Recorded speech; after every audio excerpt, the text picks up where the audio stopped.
kind of a funny story. So if he could ride up this in 2010, can I ride up it in 2026 on an e-bike? I sure hope so. Oh man, I don't think I'm gonna be able to do this. Man, upright. Okay, slipping out. Woo. This is Walmart's mid-drive electric gravel bike. Those are words that I never thought I'd say. We've seen their sub $300 analog gravel bike, but this is something different. And so the question is this the electric buy-in that gravel riders have been waiting for? And could it be the key for unlocking long, intimidating miles for the rest of us? Either way, it's here and there's a lot of value to unpack. In this review, I'll walk you through all the components from the microSHIFT stored drivetrain to the mid-drive torque sensing motor. Then we'll take it on a proper gravel ride. I hear there's a huge hill nearby, so we'll really put the mid-drive to the test. Finally, I'll wrap things up with the pros and cons and tell you if this bike is a legitimate entry into the gravel world. But first, let's take a closer look.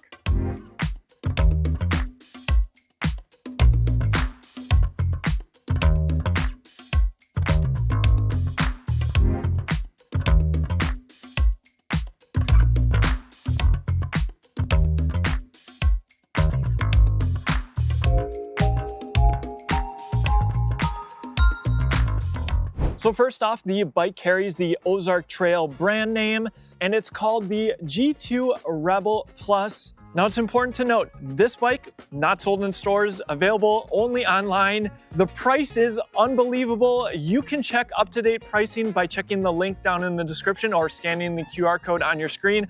By the way, if you make a purchase with Walmart, that helps support the channel and makes videos like this one possible. Thank you so much for your support. The review of this e-bike is a continuation of my quest to review every single Walmart electric bike, especially when they have components like this. It makes it even more interesting. Amazingly, this bike comes in 3 different sizes, small, medium, and large. This is the size medium. So it's designed to fit riders all the way down to 5'1" up to 6'3". And a spec important, I think, for gravel riders is it's relatively lighter weight for an electric bike, weighing in at just 41 pounds. Perhaps the thing I'm most excited about, though, is the Ananda mid-drive motor, 350 watts of nominal power, 520 watts of peak power, and it's engaged with a torque sensor for a more natural riding experience. And it being a mid-drive, that keeps the weight low and centered, which is nice. We've seen attempts at affordable electric gravel bikes before, but most often they are hub drive motors. So this is something that's unique, particularly at this price. And powering that motor is a modestly sized battery. It enters on the left side here, keyhole on the left as well. It's a 36 volt, 10.4 amp hour pack. The battery itself is certified to UL 2271. The entire bike's electronics are certified to UL 2849. And no matter the e-bike you buy, you might want to consider some protection for your battery. This is great for travel. It's a roll top bag. And when it clips, you have a nice handle. This and other high quality e-bike accessories available at shop.ebikeescape.com. Our adjustable sidewinder bottle cage would work really nicely here, or maybe you're looking for some more comfort, check out our suspension seat post. The bike comes with a 2 amp charger, which means about 5 hours to charge it from empty. And you can do that directly on the battery by lifting this rubber cover. Otherwise, there's an access hole on the other side of the bike. To put the battery back in, terminals first. Take note of this tab. That's going to line up with the battery and simply snap into place. The gravel tires are Maxxis Ramblers 700 by 40C. Now the tires are not tubeless ready, but the rims technically are, so keep that in mind. You have a through axle in the front and rear. The brakes are from TRP and they are cable actuated hydraulic brakes. So curious to see how these perform. All sorts of mounting points on the front fork, nice cable management. Moving on to the handlebars, of course, the brake levers, but then we have microSHIFT shifters. That's paired with a microSHIFT sword derailleur, 10 speeds. This is a purpose-built gravel group set from microSHIFT, 11 to 48 teeth in the rear. 48 teeth up front, narrow wide chainring. Included are plastic pedals. Moving on to the controls and display, power button on top. So you have battery capacity, both bars and percentage, current speed, trip. Hitting the I button will cycle through different information, odometer, power, max speed, average speed, and back to trip. Pedal assist in the bottom. Change that with the plus and minus buttons, 1, 2, 3, 4, and 5. You can engage walk mode by holding pedal assist down. And there's also a power button right on the top too. You get a Velo saddle, and in the rear you have a speed sensor that reads that magnet, and overall just a really nice job with the cable management. There's just nothing exposed even underneath the bike. With that, I'm excited to go on a new gravel route and even more curious how this mid-drive motor performs up a massive hill. Let's get to it. So with this bike, I thought it was very important to get it out on a gravel ride to get it in the environment that it's meant for. And I'm not a gravel rider, but after riding for a handful of miles, I can see the allure. There's no cars to worry about. It's quiet, and I'll say it right away. You might even be able to tell from the video. The front wheel is definitely not true, so this is something that definitely would need to be addressed. And so we have 10 speeds and that microSHIFT drivetrain, which has been working great. I had to do some fine tuning, but now that I have it dialed in, it's been shifting great. For those not familiar, this is going to be to go into a higher gear, and this is going to be the lower gear. And we'll start in a low gear. We're at a slight hill here, but pedal assist level 1. It was the same thing on the Ozark Trail mountain bike. This motor is just so sensitive. Like, even if I just rest my foot on the pedals, you have to be careful because the motor will engage. And so I have it in the lowest gear, and don't worry, we will take it up a proper hill climb test. This is third gear. Let's go into fourth. And so yeah, it is so easy to just comfortably cruise at 8-9 miles an hour. I will say, after riding this next to a bunch of other mid-drive bikes, the motor is slightly louder than some of the other motors. And then this being a torque sensor, of course, the more power that I put into my legs, the more power I'm going to get from the motor. And I'll shift up again. That should be fourth gear, cruising at 11 miles an hour, still not putting in a ton of effort. 13, 14. So let's see how fast I can get in pedal assist level 1. Shift up again. All right, 16 miles an hour. 17. All right, let's go into pedal assist level 2. Now, you do kind of need to reach to the center here to change your pedal assist level. And there's not a huge difference between these pedal assist levels. I do feel the difference between 1 and 2 up slight hills, but still cruising at 17 miles an hour. And then your cruising speed is just slightly faster than pedal assist level 1. All right, pedal assist level 3, 6th gear, can certainly feel more of a boost here. Let's shift up. 17 miles an hour without breaking a sweat. And this is only pedal assist level 3. And I bet I can get close to 20 here. There's 18, 19. And I feel the motor just backing off just shy of 20 miles per hour, at least according to the GPS. Let's go into pedal assist level 4. Shift up again. And again, just so easy to cruise at 18, 19 miles an hour. Of course, you're going to go through the battery much faster. Let's go into pedal assist level 5. We're going to hop on the road here too. But like the e-mountain bike, I find that it's a really nice balance between all the pedal assist levels, kind of from 10 miles an hour up to 20, easy cruising speed depending on what you're looking for.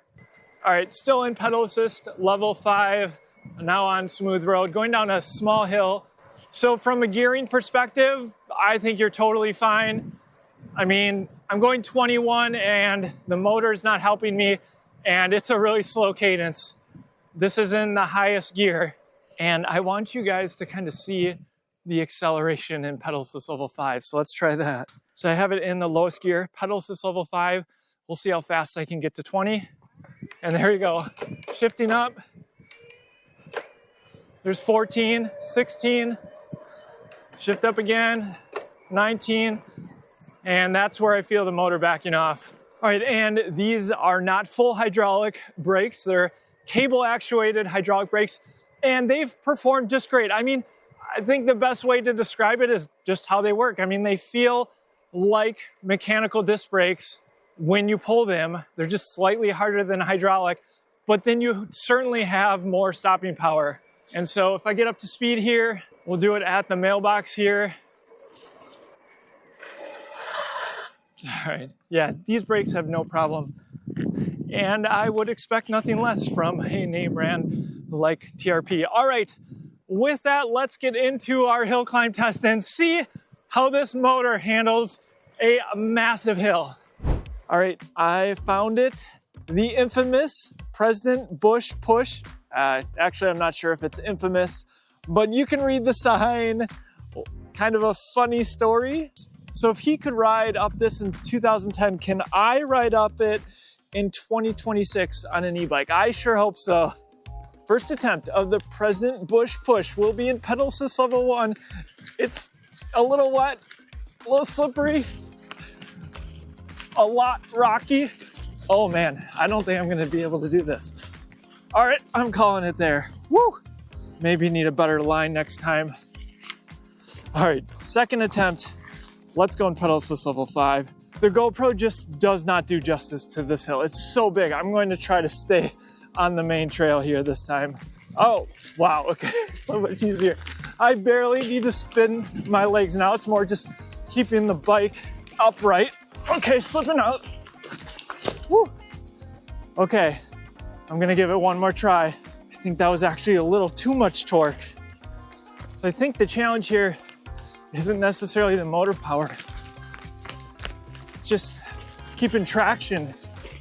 It's so grip. All right, attempt number 4, pedal assist level 3. The instant torque means I immediately have power to start climbing. I don't even need to start on flat. All right, here we go. This is a better line. Man. All right, attempt number 5.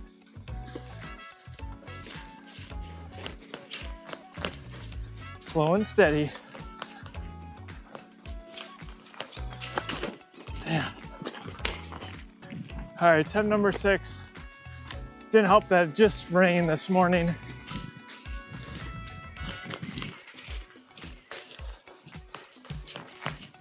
There we go.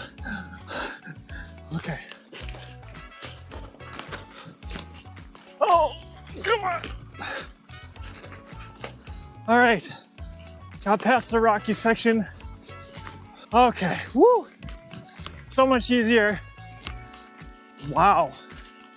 All right, recentered myself. And yeah, pedal assist level 5. So much power. Whew. That was hard. All right, now really testing out these brakes going down. And able to control my speed here. So rocky. All right, so going down turns out a lot easier than going up. All right, and I think it's important for my ability level not to be the limiting factor. So let's do our normal hill climb test. This hill also looks a lot smaller on the GoPro. We'll put the specs on the screen. And I have it in pedal assist level 5, and I just want to showcase how effortless it is to climb this hill. Super low gear, pedal assist level 5, spinning my legs nice and easy.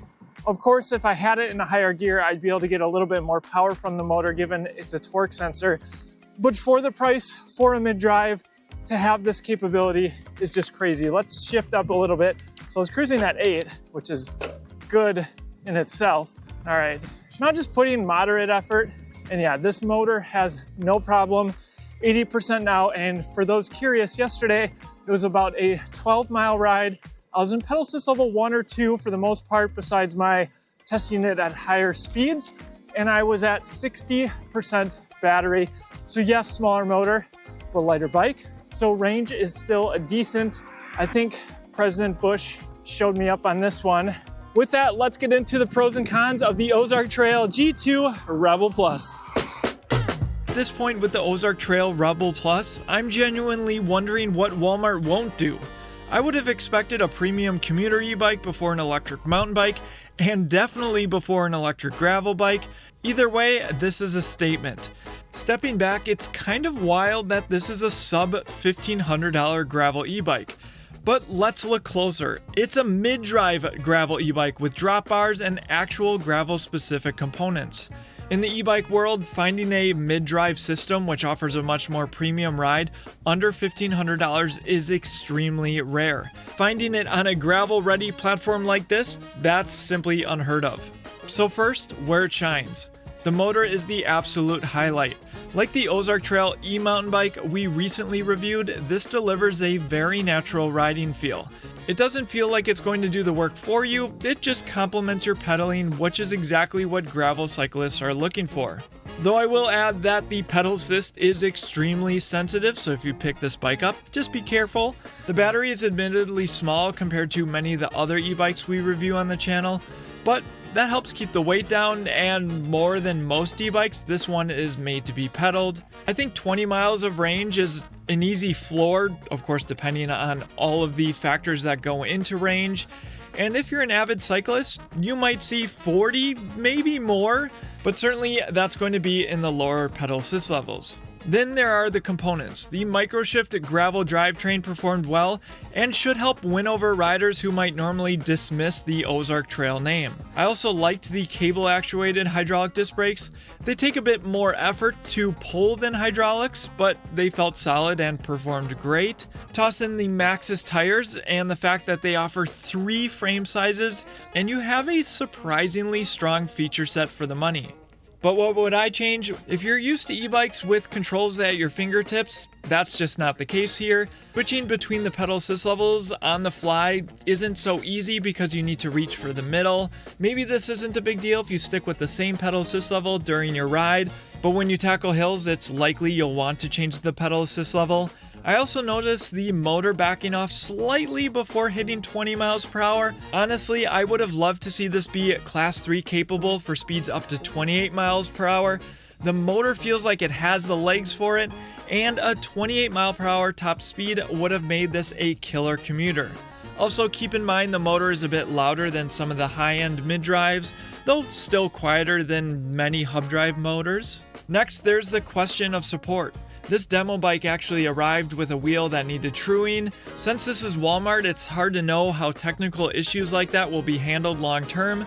That remains the biggest unknown with this e-bike, though I have contacted their support before and they've been eager to help. Same goes with replacement parts, they just don't exist yet. We'll see on Walmart.com. I hope at least we'll see replacement batteries available. Before I give you my final verdict on who this e-bike is for, remember you can support the channel for free if you're buying from Walmart anyway. Check the link down in the description or just scan the QR code on your screen now. Or if you're just window shopping, remember to like and subscribe because I want to keep this Walmart series alive. Thank you so much for your support. So who is the Rebel Plus for? If you're a gravel rider who's curious about electric assist but still wants a bike that feels like a bike, this makes a ton of sense. It isn't trying to replace your effort, it's there to perhaps extend your rides and smooth out those brutal climbs. Also, e-bikes in general are great equalizers. Maybe you'd like to ride with your partner, but your skill levels are not the same. This bike can help you ride together. I also spoke to some avid gravel riders, and they said that as they age, something like this is very interesting. Perhaps you have some sensitivities in the joints. This can make it just a little bit easier, and maybe you don't have to stop gravel riding after all. Or if you're a commuter who likes this style of e-bike with drop bars, it prioritizes being lighter weight over a massive battery. It's also pretty stealthy and still offers quite a bit of power. It's a fun bike to cruise around on, and this is easily one of the most interesting options at this price point. I found it zippy and nimble and just fun to ride around in the streets, and there's just no other bike like this at this price point. Is it perfect? No, but as a sub $1,500 mid-drive gravel bike with real components and a natural feel, it pushes the conversation forward. It's an interesting move for Walmart, and I imagine a lot of other brands are taking note. Can't wait to see where this one goes. Let me know what you think down in the comment section. Would you buy a Ozark Trail gravel electric bike? As always, thank you so much for watching, and I'll see you in the next one.